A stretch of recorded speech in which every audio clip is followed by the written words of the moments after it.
Hello, good afternoon. Welcome to the Full Scottish with me, Gordon Ross. And you may not recognise me today because I am obviously minus the traditional whiskers today.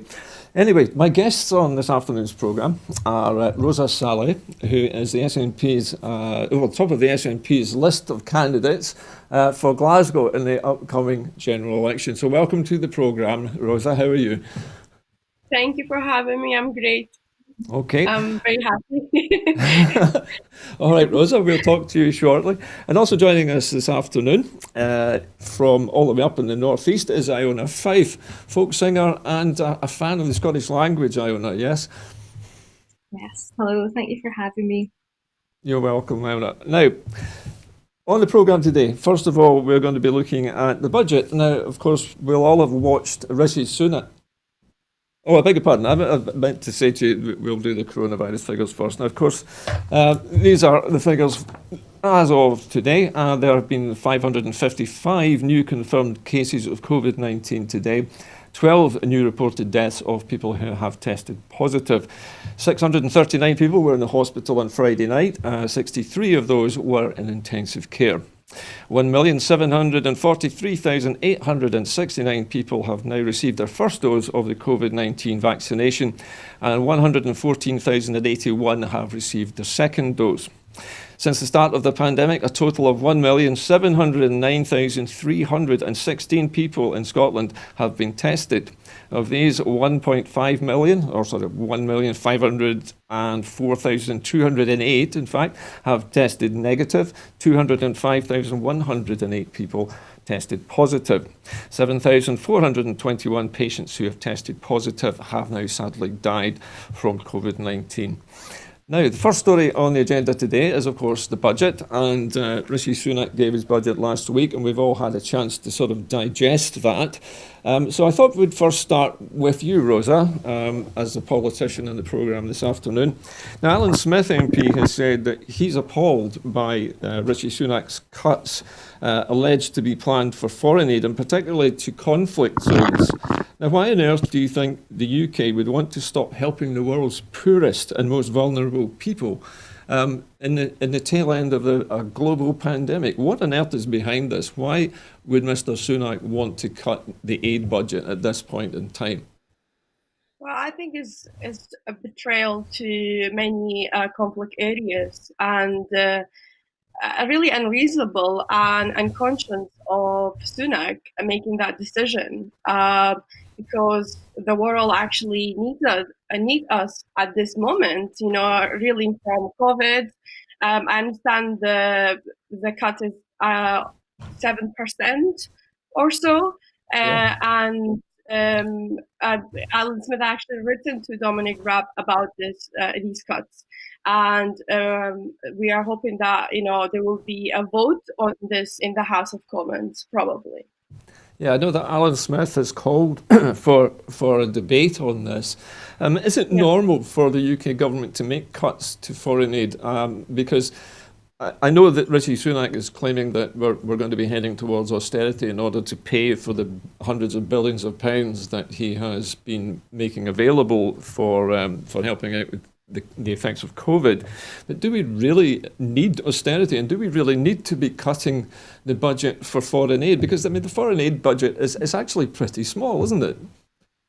Yes, definitely it's very small and it helps a lot of people overseas. But it's no surprise, is it, for Tories, cutting the foreign aid or people's money Yeah. that is owed to them. And we've seen from the budget that self-employed have been affected. Universal credit, the uplift is only going on for until September. Creating another cliff edge for a lot of people. Why can't they just not decide, the government, and commit to vulnerable people? And I think that's why we need a different approach, and that's why we need independence in Scotland. Because really we can't trust the Tories. They are cutting people's money, and also really the people are looking forward is the public sector is for a pay freeze. it's just not what the people want and unacceptable. Okay, thank you for that, Rosa. Iona, let me come to you now. Now, as a Scot from the northeast, I guess you'll know how much places like Aberdeen rely a lot on the UK budget for much of its sort of job security. How much how much will further austerity, do you think, hit the pockets of people living in the northeast? I mean, we've been through a long period of austerity already prior to COVID-19. To be entering another one, what is that going to do to the people, particularly in the northeast of Scotland, who are, let's face it, furthest away from the centres of funding? Well, actually, I live in Springburn in You do? Glasgow, which is, of course, one of Scotland's areas of multiple deprivation, It is one of indeed. the worst. Um, so I think that we'll see a huge cut to provisions for young people, for mental health. I mean, yeah, being from Aberdeen, we've got the oil industry, and that brought wealth, and that, rent in Aberdeen. I actually can't afford to live in Aberdeen, to be honest. Well, I couldn't when I was a student anyway.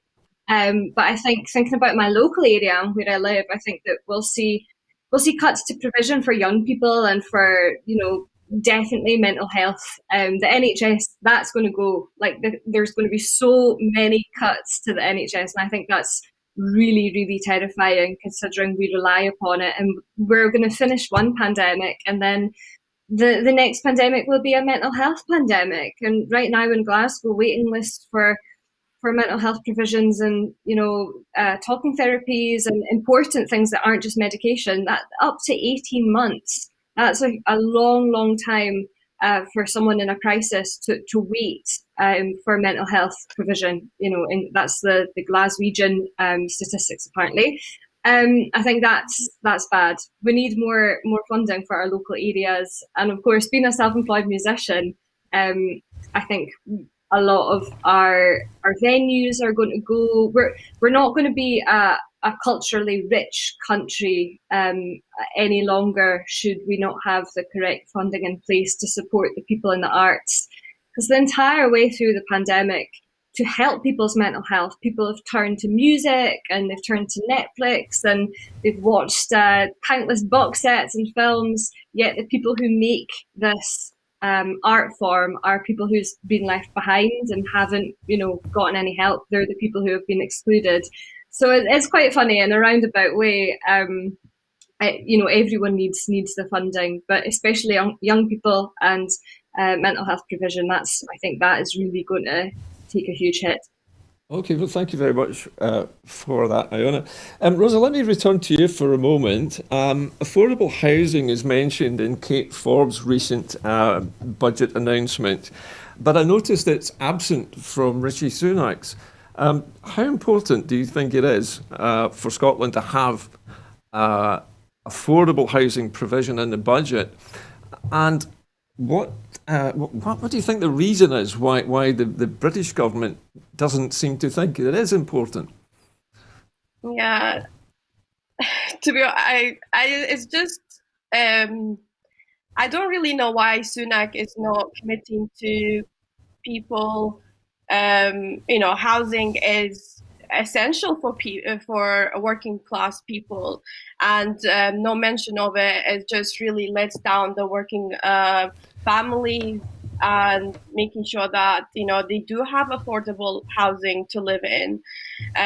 So it's the Tories government really for you, and does not take into consideration of working class people. Do you think in Scotland? In there, Gordon, with the Yes, of fact course. that in England, there's not so much the issue of people buying second homes for holiday lets, or second homes for Airbnb, whereas in Wales and in Scotland, especially in rural communities like the West Coast and perhaps in the Highlands, and especially in Wales, the issue of affordable housing is really, really incredibly important. In England, not so much, because people aren't buying up second homes in England as much as they are in Scotland and Wales. So that means that there is more availability of houses in England. In the West Coast of Scotland, young people can't live where they grew up because people from people from London are buying second homes or holiday homes or Airbnbs, and I think that we don't have that issue so much in England as we do in Wales and Scotland, and that's probably why it's been overlooked in the UK budget. Whereas Kate Forbes has really made it a priority to try and support affordable housing, and that's really good. That's great that it's on the agenda in Scotland. Iona, can I ask you a further question just in relation to what you've just said, which I think is a very good point? Is there, do you think, an argument for the tourism industry in Scotland, which, let's face it, is really responsible for the numbers of people coming in and either buying second homes or Airbnb, in other words, taking up rental accommodation at higher cost during the summer? Is the tourist industry in Scotland so much larger that it really should actually be making some kind of contribution to local housing itself? Should there be some kind of local housing tax, for example, on the tourism industry? Mm-hmm. Well, if you travel to places like Milan in Italy, you have to pay a local government tax even to use an Airbnb, which is above what you pay on Airbnb. You have to pay it, in cash to the landlord or whoever owns the Airbnb, and that goes straight to the local government. And that's great. I think that is wonderful. If we are going to have Airbnb, which is sometimes, I hate to think that it's a necessary evil. It's not necessary. There's other alternatives. I think that a local tax would be really, really good and useful so that communities like the west coast of Scotland or rural Wales, the north of Wales, the money can go back into the economy. And I mean, tourism is important because it is bringing money into local economy. And I mean, as a musician, if I do a gig in a rural community, people don't just come to the gig. They book a hotel in the area, or they book accommodation in the area. They go out for dinner in the area. They buy drinks in the area. They will buy petrol to drive to the area, or they'll get on the train. I think that music tourism is really important, and people having a place to stay after the gig, yeah, that's important. That's putting money into the local economy. But some sort of local tax for tourists coming to areas in Scotland and North Wales especially would be really good to put more money back into the economy. Okay, well, that sounds like an excellent idea. Talking of excellent ideas, takes us to our next story this afternoon, and that is that Joe Biden is pushing through a COVID bill, which is worth $1.9 trillion through the Senate at the moment. Now, the US Senate on Saturday passed President Joe Biden's $1.9 trillion COVID-19 relief plan in a party line vote after an all-night session was delayed repeatedly as the Republican minority tried and failed to push through around 36 amendments. Now, with Biden successful in this, he is planning to ensure that every American who needs it will get a check for $1,400 in direct payments, plus I believe this includes a $300 a week additional jobless payment. Now, why do you think it is that Joe Biden is able to do this in the United States, Roza? He can make this money available to those who need it, and yet here in the United Kingdom, we have Rishi Sunak, who is barely providing half of that, and everything that he gives seems to have a cliff edge attached to it. Why is the British government so stingy? I mean, we have, the UK government have borrowing powers that can make the same as the United States, America, that they have actually given the money to everybody that has been affected, really to deliver for the people, and making sure that everybody's uplifted and people uplifted out of poverty. And this is would make a huge difference to families in America. Unfortunately, in the UK, Sunak does not think that people like self-employed people should be getting the same support. Musicians. And I think it shows that the Tories are just for business people. They don't really reinstate. They don't connect with the working class people. They're just not They're not from those backgrounds, so they don't have any understanding of working class people. And I think this funding is crucial, but Sunak has decided to not, to not give it to the people that needs it the most. So you think that Joe Biden's taking a much more inclusive approach? He's not putting the preconditions on this money. He's basically saying everybody who has lost their job and is suffering poverty or hardship will get this funding, Yeah. whereas Mr. Sunak is putting all kinds of preconditions and caveats about what kind of job it must be, how long you must have been in business. Is I it think he just a understands that I think he understands that the economy needs to be rebuilt, and Biden understands this very carefully, and he knows that we've had a healthcare crisis, so this money is essential to keep people actually sustained and working people. So he understands it very well, and he cares, and he's a Democrat. Okay, thank you very much for that. Iona, I had another question here for you, which I think really sums things up for me anyway, and that is, do you think that the British Chancellor, Rishi Sunak, is actually deliberately attempting to impoverish the lowest paid workers with these plans? I mean, is it part of a long-term plan, do you think, to depress wages and to make people more desperate for work? Well, I'm going to come back on the first question. Okay. I am going to be devil's advocate here on the fact that America didn't have the same sort of kind of furlough in place that we did. So the term furlough in America means something very, very different to getting Yes. your wages for 80% for quite a long time. I mean, furlough sounds great. The idea of a UK furlough, if I could sit and get 80% of my wages paid consistently every single week for the past year with no gaps, that would be amazing. But that didn't happen. But America didn't even get that. So this $2,000 remember that's what, like 1,000 something pounds. It's not actually that much, but Yeah. it's not that great. They didn't have the furlough. They didn't have any of the self-employed grant things. I don't know what sort of business rate reliefs that American businesses got, but $2,000 is $2,000 is not actually that much.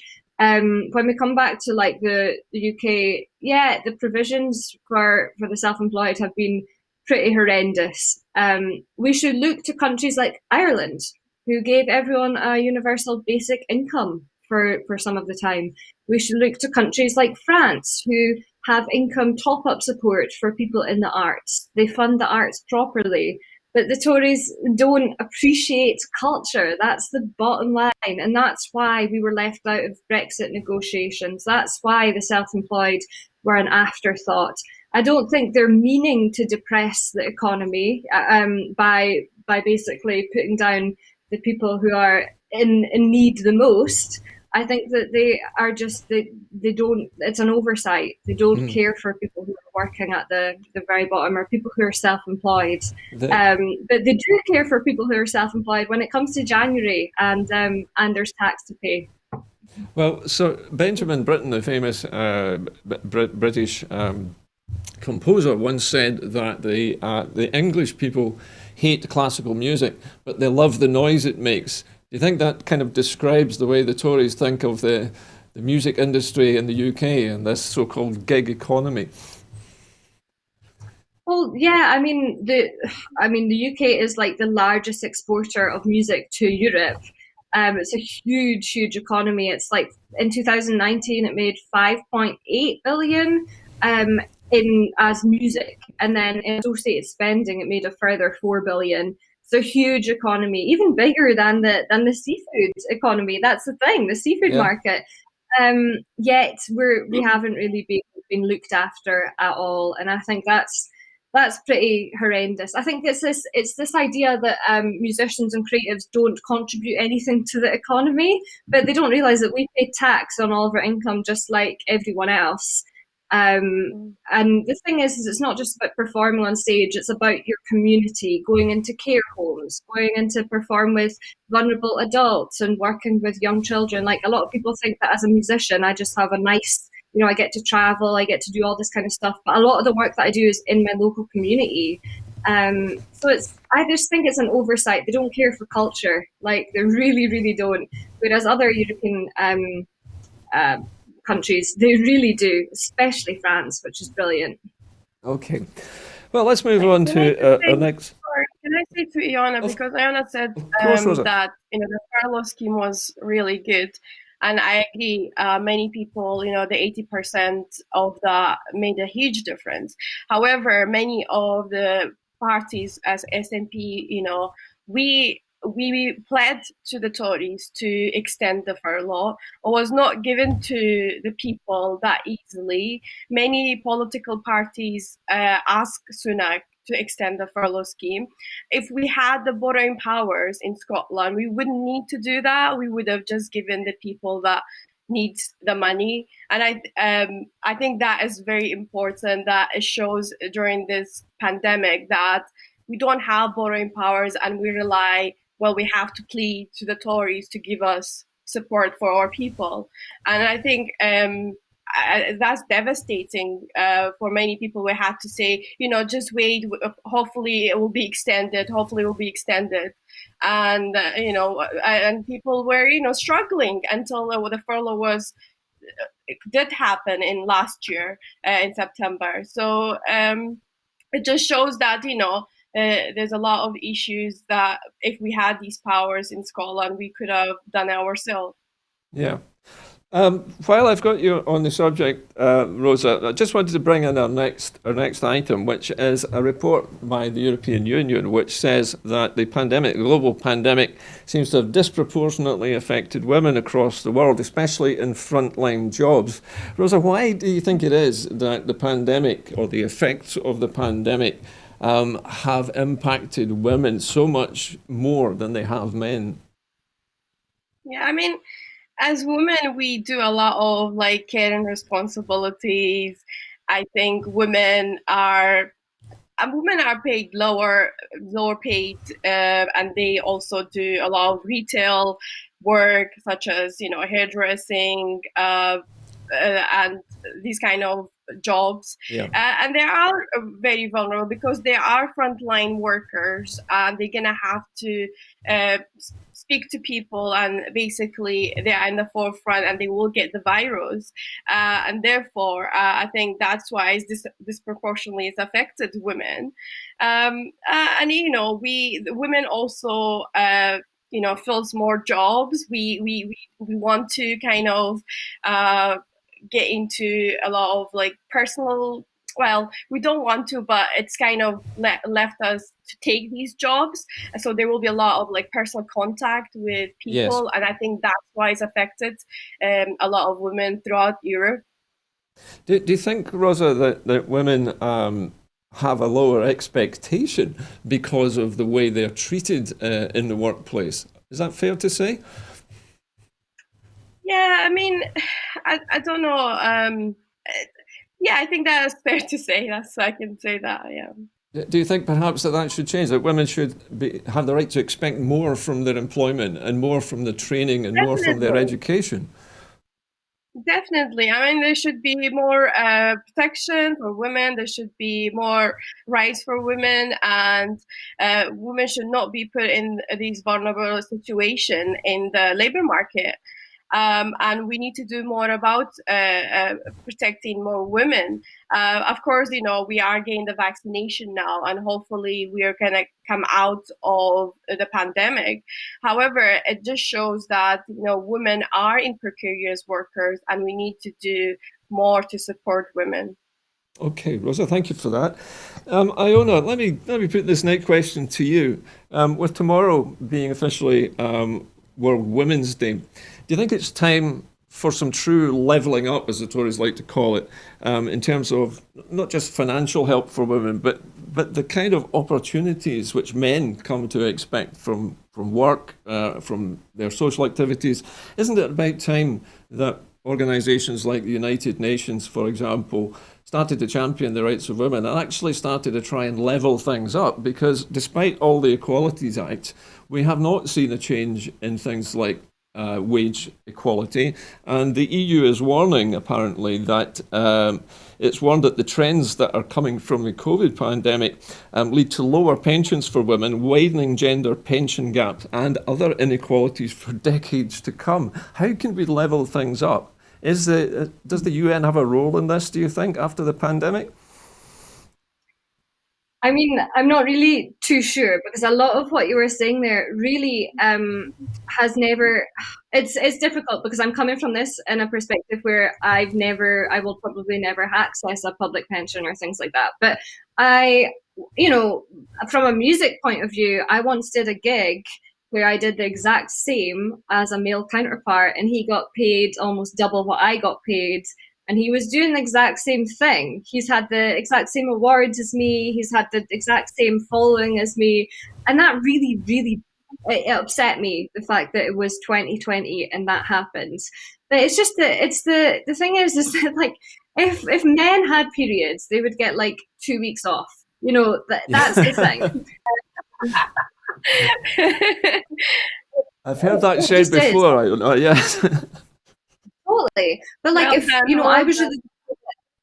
I went to a conservatoire where, we were one of the first conservatoires to offer sanitary towels in the toilets of the conservatoire. I mean, that was a huge, huge thing. And that really helped, women at the conservatoire who were struggling to afford to pay for them. So, reducing period poverty. I'm not really too sure how the United Nations would kind of come in on this. I think it begins at home. It begins at training in our primary schools for boys to treat the girls right. And I think it definitely begins at our lowest level of education, especially in rural communities in Scotland, where there's definitely still backward, where I come from, it definitely in the farming community, there definitely feels like a woman to leave and to go and get another job, and not just kind of the wife who will take on the farm from her father.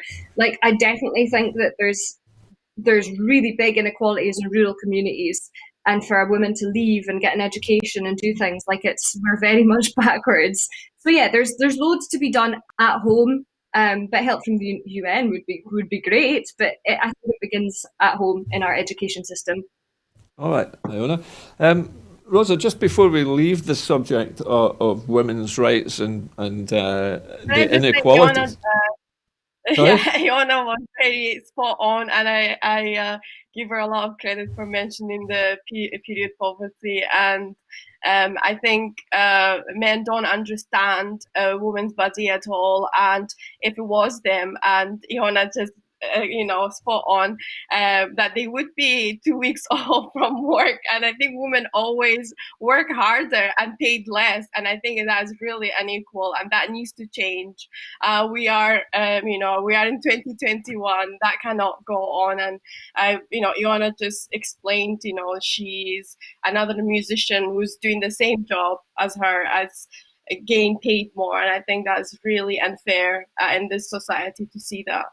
It's crazy when you think about it, because performers, certainly high-level performers on television, all have agents, and those agents are there really to ensure that their client gets the highest possible wage for a particular job. And it's weird, isn't it, that a female performer, even somebody who is as talented as Iona obviously is, cannot seem to get the same wage for the same job. There's something wrong there, surely, built into the system. Yeah, definitely. And I think the system needs to change. And really, it's workers' rights as well. And they should be paid equally. So I don't, that should be challenged with that worker, really, and even taken to court for it. I would have done that because, it's not fair that the other person is getting paid more than Iona is doing the same job as her. Okay, well, listen, I'm going to leave this subject for the moment and move to our next story this afternoon, which is that the British Broadcasting Corporation appears to have lost a court report, finding that Boris Johnson breached the ministerial code. Now, the question in my mind here, let me start with you, Iona, on this one, is the BBC so incompetent that it can't find the simple report which shows that Boris Johnson misled Parliament and broke ministerial code? Or are the BBC, do you think, institutionally biased now towards the Conservative Party? Are they actually literally being told what to say and do by people in the corporation who've been placed there by the Conservative government? I think it's really difficult because if the report is published, it must be very difficult to find. I mean, I can't really say much on this, but yeah, there's always been a BBC bias, and a lot of people are not wanting to pay their television license until the BBC cleans up their act about how it treats Scotland and how it reports on Scotland. And I think that that's, indicative of this situation as well. But of course, if Nicola Sturgeon breaks the ministerial code, then of course that's going to be all over the BBC. But if it's Priti Patel or Boris Johnson, then somehow it'll be maybe hidden. And I think that that's not good enough. We deserve more from our national, the British Broadcasting Corporation. We deserve more to be able to have media which is not biased and not swung to one political party. The thing is that it's all about stakeholders and wealthy men and people in the good old boys club, and we're not. Perhaps this is not going to be fixed anytime soon. So it's our responsibility to seek out alternative media. Okay, well, thank you very much for those comments. Roza, let me come to you with a similar question. Is the BBC biased? And if so, yeah. Particularly in Scotland, how can we create our own unbiased media here in Scotland? Yeah, I think the BBC is biased, and we have seen over the coming weeks, the weeks that just passed, in the investigation, that, one of the comments that surprised me was that Alex Salmond told Nicola Sturgeon to resign. He did not say that, and the BBC reported that. And it's such things that you see, and you're like, no, you did. That did not happen. Why are you reporting this false news? And it's just that it shows that, we do need a media that is unbiased. We do need a media. It's not really supports. We need a media that reports the truth. Really, just reports the truth. What it says. Well, exactly. We try to be that media as much as we can, yes. Roza. And I think that's excellent, and more people need to support your broadcasting. Well, there are a number of things in the media today claiming that there's been a deafening silence from the Scottish Tories over the Prime Minister misleading the Commons on COVID contracts. Now, we all know that something like £37 billion was wasted on a track and trace system which never really materialised. But that figure of £37 billion is actually more than the entire Scottish Bloc grant for Scotland to run on for a year. How on earth is it possible for the Conservative government to give a contract to presumably one of their friends and cronies and waste £37 billion on something which should have been really simple, shouldn't it, Roza? Is that on the rail system? Yeah. That no, this is the track and trace system for sorry. COVID. I thought you were talking about the rail system as well. They've wasted a lot of money. Yes. I mean, I don't think it has worked very well on the track and trace system in England. And I think in England, so I think that really needs to be...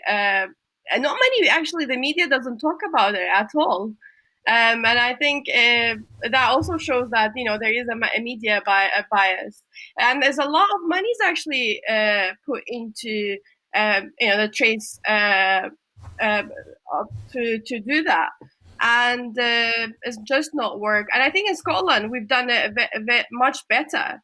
And everybody actually has the app. And the app has been very helpful. It actually notifies you, like if you are close to someone, or like it tells you, you are basically negative, and it's a really good app, and I think it has millions of people have actually downloaded the app in Scotland, and actually work much better. Okay.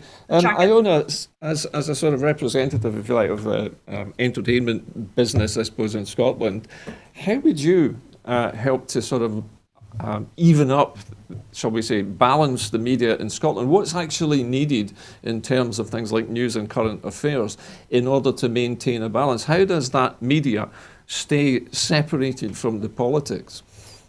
Mhm.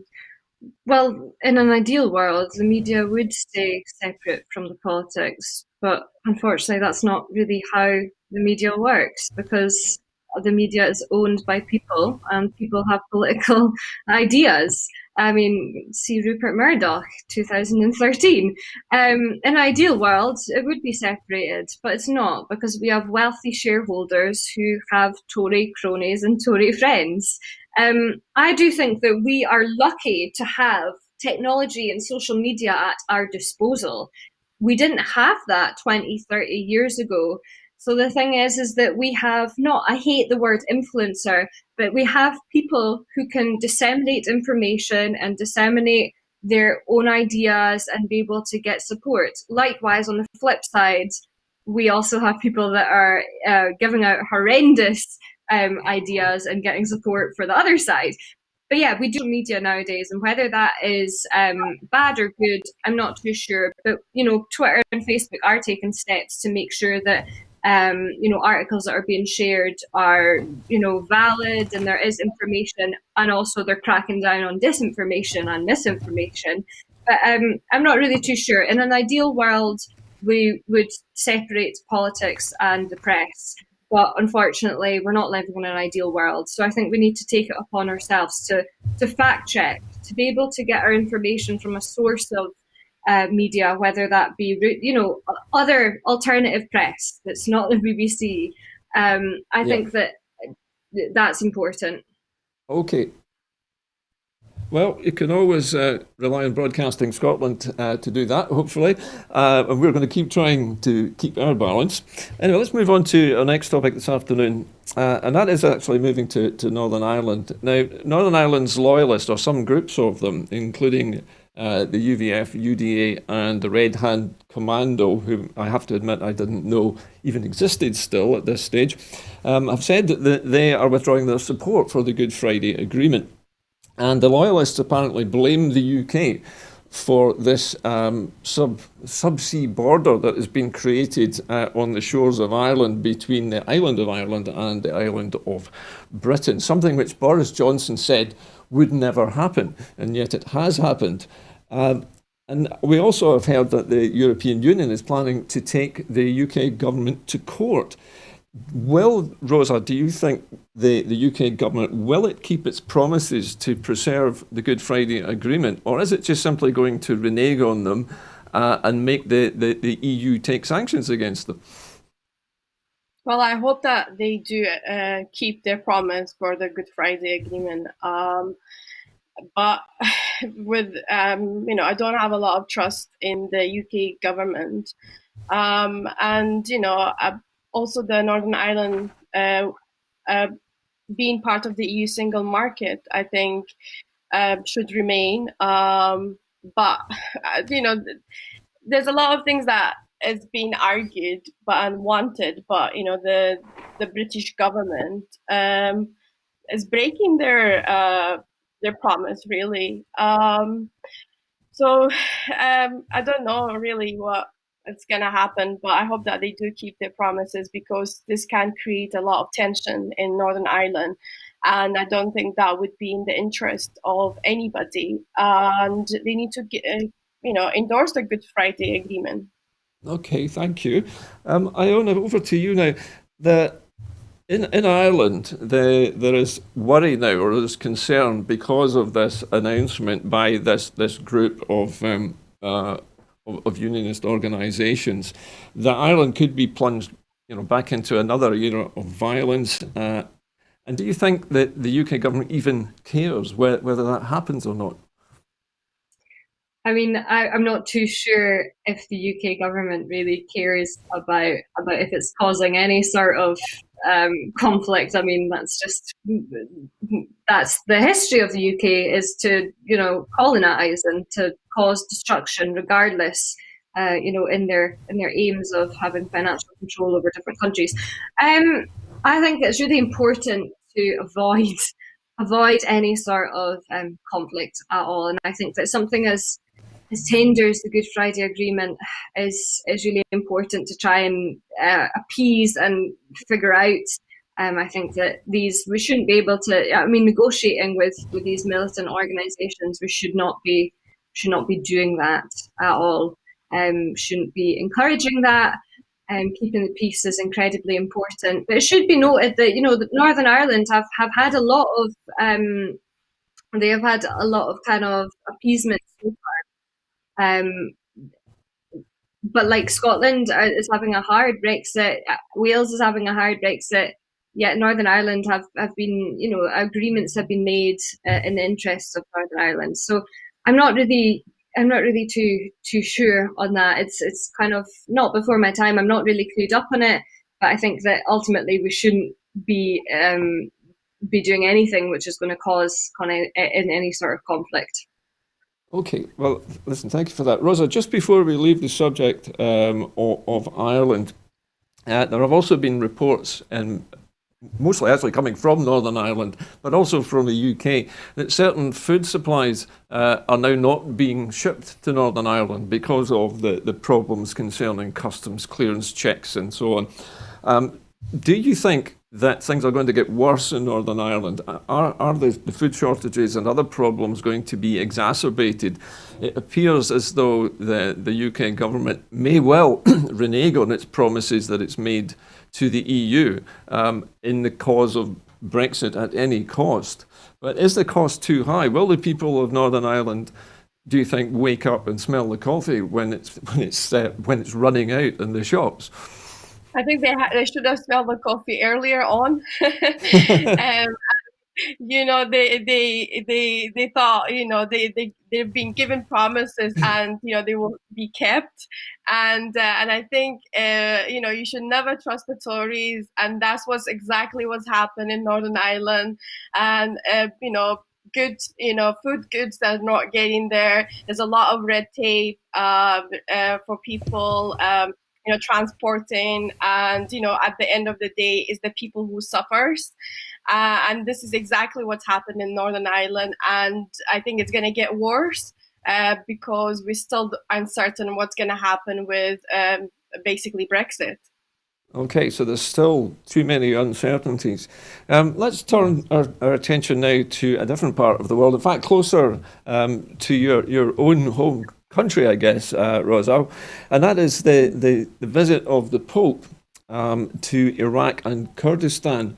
Now, it's unusual, isn't it, for a sitting Pope, the head of the Catholic Church in the world, to be visiting one of the most senior religious clerics in the Muslim world. Why do you think the Pope has decided now is the time to go and to meet with Ayatollah? And what did you think the purpose of his visit is? I think, first of all, many people were very happy of his visit to the region, a historical region of Mesopotamia, and many churches are in this area. People of Christianity, Christian people are living in Iraq and in areas of Mosul and Erbil, and I think he visited the church square, as very, very famous. And basically the Christians in Karakosh, and there was a stronghold of the Islamic State in this area, and many of the buildings were destroyed. And I think the Pope wanted to kind of give hope to the people and kind of bring peace to the region. And I think his visit sends a really strong message, that I am here and I'm trying to, rebuild this country and negotiate with leaders. And which he did. He met with the president of of the Kurdistan region as well, and many potential leaders in Iraq, and of course the religious leaders. Okay. Uh, I'm sorry, Rosa, please go on.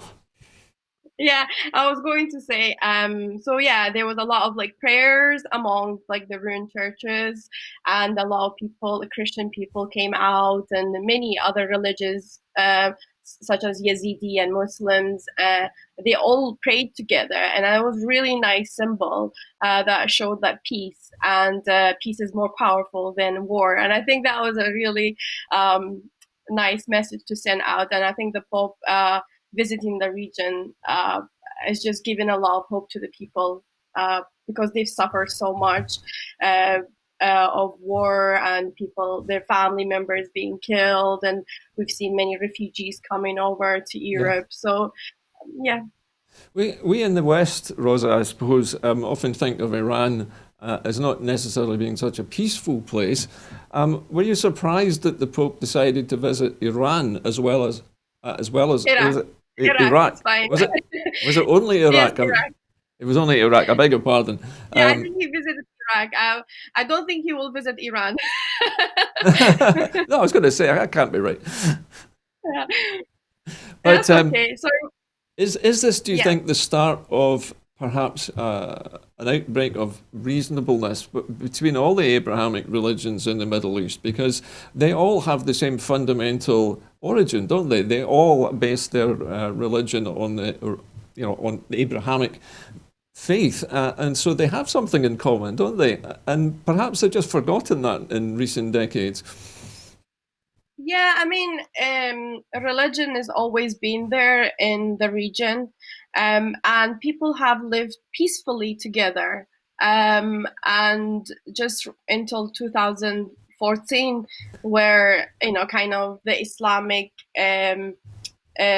religion was kind of very. I mean, they don't symbolize any of the Muslim people at all, and most of the Muslim people you meet, they're very peaceful, and they've kind of really created a hate towards Christianity and Yazidis and other religions, minority religions, and really I think the Pope kind of visiting the region, it brings back that all religion can live together in harmony and in peace. Well, let's hope so. If I could bring you in, Iona, just briefly, I know this is not your area of expertise, but it dawned on me that one area which was visited, in fact, Kurdistan sort of is on a boundary between several states, and it's always had difficulty in demarcation and who is going to run Kurdistan. Do you think perhaps that the Pope is trying, or has tried in this case, to draw the world's media attention towards Kurdistan and its own particular problems? Perhaps. I mean, there's so many people in the Western world that don't even know that some of these nations exist, and I think that's horrendous.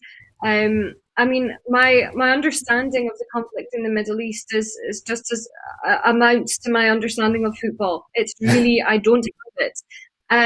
I think I was growing up during a time in my teens where every day there was reporting on ISIS and there was conflict there, and of course I wasn't aware of what happened with the Iraq war. I mean, I would have been 2 years old, not even 2 years old.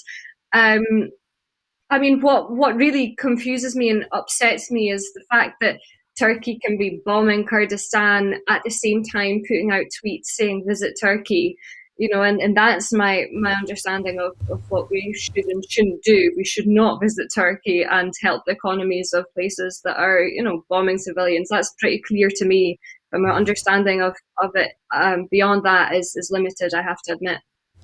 Okay, but it's always nice to get other Thank views you. because what were you saying, I think Rosa? that was really good. I mean, Iona knowing about boycotting Turkey, and I think that is very spot on. And Turkey abuses human rights, and we should not be going to that country for holidays. And I think it's very important. That message is very important because we are actually building the economy of Turkey while they are bombing innocent lives. So thank you for that. I think you do have an understanding of the Kurdish people. I know many Kurdish people, Rosa, have migrated to Scotland. In fact, I've met many, in fact, in the course of my professional life. Would you say that the Kurdish people view Scotland as a sort of kindred spirit, a small country with a bigger neighbour? Yeah, I think so, and I think like Kurdish people see Scotland as kind of very similar to their own country, Uh-huh. in so many ways. That the nature of the country, and a lot of mountains, and the Yeah. Kurdish people are very well known for mountains, and also a country that is seeking self-determination and wants to be an independent country, and that's always the Kurdish ambition and hope, and dreams, to be an independent country. So and all of that, it kind of brings us together. Well, that's very nice to hear, Rosa. Anyway, before we get towards the end of the programme, I just wanted to bring Iona back in. And of course, our final item on this afternoon's programme is about the Scottish language. Now, when I say the Scottish language, we mean Scots. And the fact that it has now been added to Spotify, largely, I understand, because of a campaign led by yourself, Iona. But why did you decide that it was time for Spotify to include Scots language? And why is it so important to you that it does so? Just to kind of put it into context, so I mean, you guys have been speaking to me in English, so I've spoken back to you in English. Yes. Scots is a language which is a West Germanic language. It's not Gaelic. Yeah. That's the main thing, is that Gaelic, we have three national languages in Scotland: English, Gaelic, and Scots. Scots makes up 1.5 million speakers, which is 30% of the country. And despite it being recognised under the European Charter for Minority Languages, Scots is not recognised as a language by the Scottish Government. So part of what I do as a person who studied Scots song at the Royal Conservatoire of Scotland, and someone who kind of grew up singing in Scots and doing Scots poetry, it's not just art. Scots is just a language that people speak. They're not aware that they speak it. That's why the census Uh-huh. information of 1.5 million is a conservative estimate. For me, I wanted to release my songs and have them categorized not as English. If you wanted to release a song in the Jersey dialect or language, then you could do that on Spotify. If you wanted to do it in Manx, Welsh, Irish Gaelic, Scots Gaelic, Yeah. Cornish, you could do it. But I noticed in December when I was submitting my song to playlisting that actually you couldn't put in Scots as a language. They didn't recognise it. And they told me, oh, can you put it to the language nearest Scots? And the language nearest Scots linguistically is English, because it's a Yes. sister language. But I mean, there's been such backtrappings from people on Twitter about the Scots language because they see it as nationalist agenda. It's not. I mean, the Gaelic language, people see that as nationalist agenda. That was Labour agenda. That's what the Yeah. Labour government did. It Can I wasn't ask you? nationalist. Can I ask you something, Iona? To my mind, Scots is the language of Burns, isn't it? Burns wrote in Scots. Am I right? Yeah, I mean, yeah, that is true. I mean, it goes And back uh, hundreds of years before Burns, but we yeah, have, several different dialects. We've got Shetland, Orcadian, Dundonian, the Doric, Ayrshire, Glaswegian. I mean, Scots is not just Burns, and I'm exhausted by that that idea, because we have so many better poets who are underrepresented. We've got tomorrow's International Women's Day. Yet yes, when we think about Scottish poetry, we go to a misogynist pig like Burns. We've got people like Violet Jacob, Helen Cruikshank.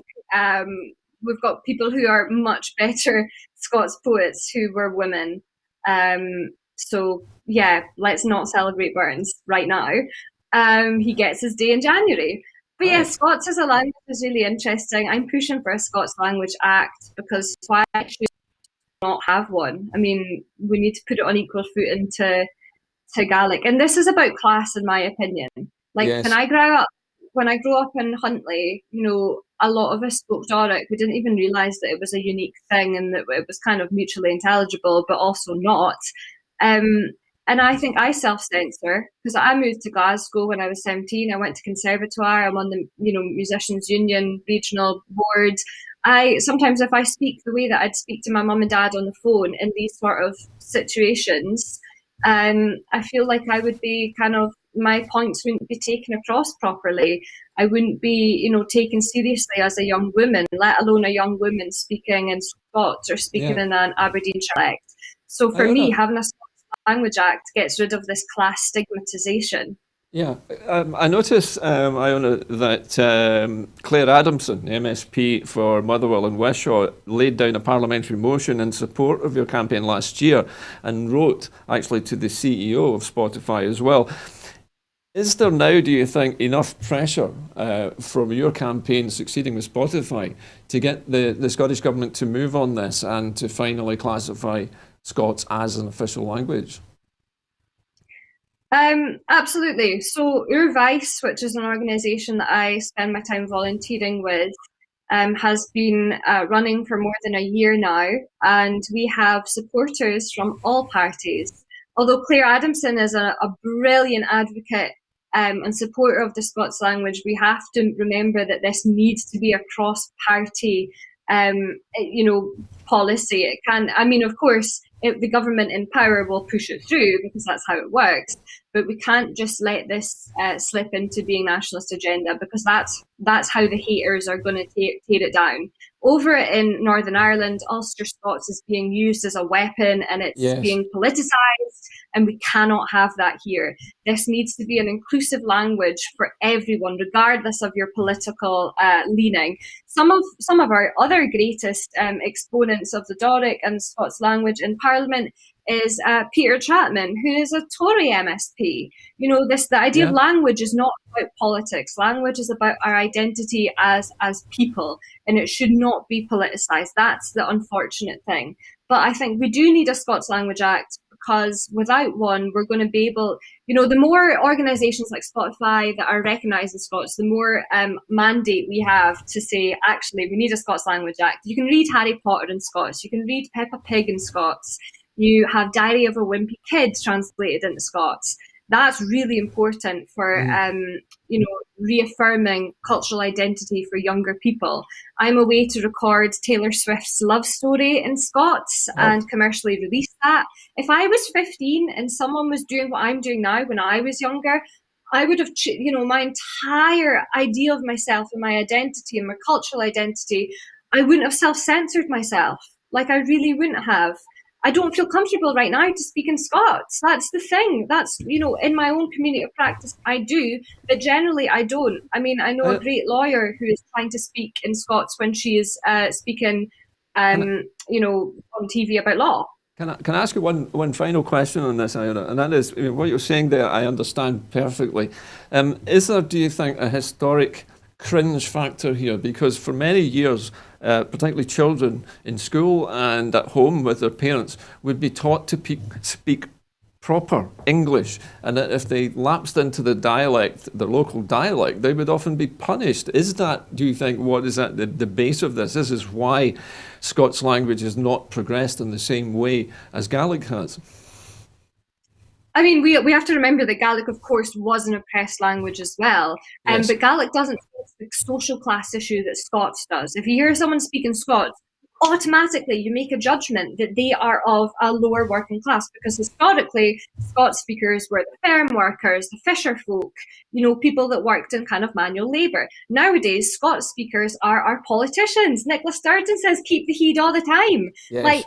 Scots speakers are not our manual labourers anymore. Scots speakers are everywhere. You can see them wherever you go. They're lawyers, they're business people, yet they don't feel maybe comfortable speaking in their own tongue in a boardroom. That's really sad. But there's a class issue that Scots faces that Gaelic did not face. However, Gaelic did face oppression by the UK government or the British records. Okay, but listen, Iona and Roza, we've just about come to the end of the programme, just about running out of time. But I'd like to thank you both for your excellent contributions to the programme this afternoon. And also I'd like to remind our viewers that we are in the middle of a major crowdfunder at the moment for what we hope is going to be Scotland's future balanced news media. So if you'd like to contribute and to help Scotland with its new media, you can become a supporter of Broadcasting Scotland by following the instructions on your screen now. And you can become a supporter for as little as £5 a month. You can make an individual donation, or you can even volunteer to help out at the studio. But anyway, it just remains for me, once again, to thank my two guests, to thank Roza and Iona for being my guest this afternoon, and hope to see you again very soon. But that's been the Full Scottish. So from me, from Iona, and from Roza, very goodbye. Thank you. What distinguishes Broadcasting Scotland from a website or blog, apart from our brilliant programmes? Hi there, I'm Gordon Ross. Are the costs we face to enable us to produce those programmes. These costs are significant and ongoing. However, our facilities are able to do so much more if only we had the staff. In the last year, some of our supporters have cancelled their subscriptions. In one way, we would prefer it if it was because they didn't like us, rather than it being because of the financial pressures which we are all under because of COVID.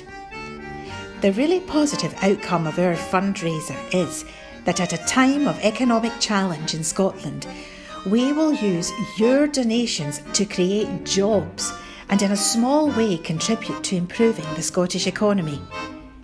If you want us to be Scotland's independent broadcaster, able to provide an alternative mainstream television platform, then please support us. Scotland is going to be an independent country.